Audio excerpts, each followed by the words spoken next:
ဒီဘက်ကမှာဆိုလို့ရှိရင်မှာအုပ်ထားတဲ့ပစ္စည်းတွေကို delivery နဲ့ပို့ဆောင်ပေးတာကတာမန်ကိစ္စတစ်ခုလိုဖြစ်လာပါတယ်။ဒါမဲ့လည်း delivery အများစုကတော့မော်တော်ယာဉ်တွေဆိုင်ကယ်ကားတွေနဲ့ပဲပို့ဆောင်ပေးကြတာဖြစ်ပြီးတော့လူမဲ့ drone တွေနဲ့ပို့ဆောင်တာကိုတော့အမေရိကန်နဲ့တရုတ်လိုမျိုးနီးပညာမြင့်မားတဲ့နိုင်ငံတွေမှာ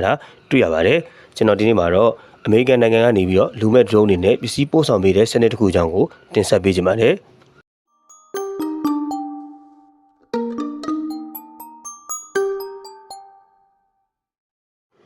အဲ့လိုမျိုး drone နဲ့ delivery ပို့တာကိုတော့အမေရိကန်နိုင်ငံမှာရှိတဲ့ Wing ဆိုတဲ့ delivery ကုမ္ပဏီကပြုလုပ်တာဖြစ်ပါတယ်။ Wing ဆိုတဲ့ကုမ္ပဏီကပေါ့နော်နာမည်အတိုင်းပဲသူ့ရဲ့ delivery ကိုအများဆုံးတော့ drone နဲ့ပဲပို့တာဖြစ်ပါတယ်။သူတို့ရဲ့ drone သူတို့သုံးတဲ့ drone ကဒီလိုမျိုးရှည်လျက်နဲ့ဒလက်တွေအများကြီးပါတယ်။ဒါပေမဲ့သူတို့ရဲ့ဒီ drone ရဲ့တင်ဆောင်နိုင်မှုက 2kg နဲ့ 3kg ကြားလောက်ပဲရှိရမလို့အနည်းငယ်ပေါ့နဲတယ်သဘောရှိရပါတော့။ဒါတို့ပစ္စည်းမှာမယ်ဆိုလို့ရှိရင်ပစ္စည်းတေးသေးလေးတွေပဲမှာလို့ရတာကိုကျွန်တော်တို့တွေ့ရပါတယ်။အဲ့ delivery ပို့တဲ့ Wing ဆိုတဲ့ကုမ္ပဏီကဘယ်ကောင်းနဲ့သွားပေါင်းလဲဆိုတော့ဒီ Walmart ဆိုတဲ့ shopping mall တွေဖွင့်တဲ့ကုမ္ပဏီနဲ့သွားပေါင်းတယ်ပေါ့နော်။ Walmart ဆိုတာကလည်းမကြသေးခင်မှာကုမ္ပဏီတန်ကြေး1 trillion ပြည့်သွားတဲ့ကုမ္ပဏီဖြစ်ခဲ့တယ်ပေါ့နော်။ဒီလိုမျိုးကုမ္ပဏီတန်ကြေး1 trillion ပြည့်တဲ့ကုမ္ပဏီမှာဘယ်လိုကုမ္ပဏီပါလဲဆိုတော့ Alphabet တို့ Google တို့ပြီးတော့ Web ဖွင့်တဲ့ Alphabet တို့ Apple တို့လိုမျိုး touch ကုမ္ပဏီတွေပါတယ်။ဒါပေမဲ့လည်း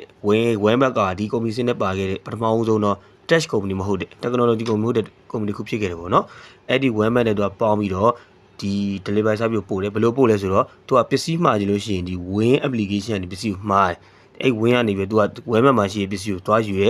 ရမှသူက delivery service ကိုပို့ပြီးရပေါ့နော်ဒါဒီပစ္စည်းကို Walmart ကပစ္စည်းကိုပဲ Wing ကပို့ပေးတယ်တကယ်လို့သူက Wing ကနေမှားမယ်ဆိုလို့ရှိရင်ဒီ Walmart ကပစ္စည်းကိုမိနစ်30တွင်အိမ်ရောက်ပို့ပြီးပေါ့နော်တကယ်လို့ကိုကအရေးပေါ်လိုအပ်နေတဲ့ခရမ်းချင်ဒီကျွတ်တုံမျိုးလိုမယ်ဆိုလို့ရှိရင်သူ့ဆရာမှားလို့ရှိရင်ဘဲမှာသွားစလည်းမလိုဘူးအိမ်မှာနေနေပဲမိနစ်30တွင်ရောက်တဲ့အတွက်ဒီ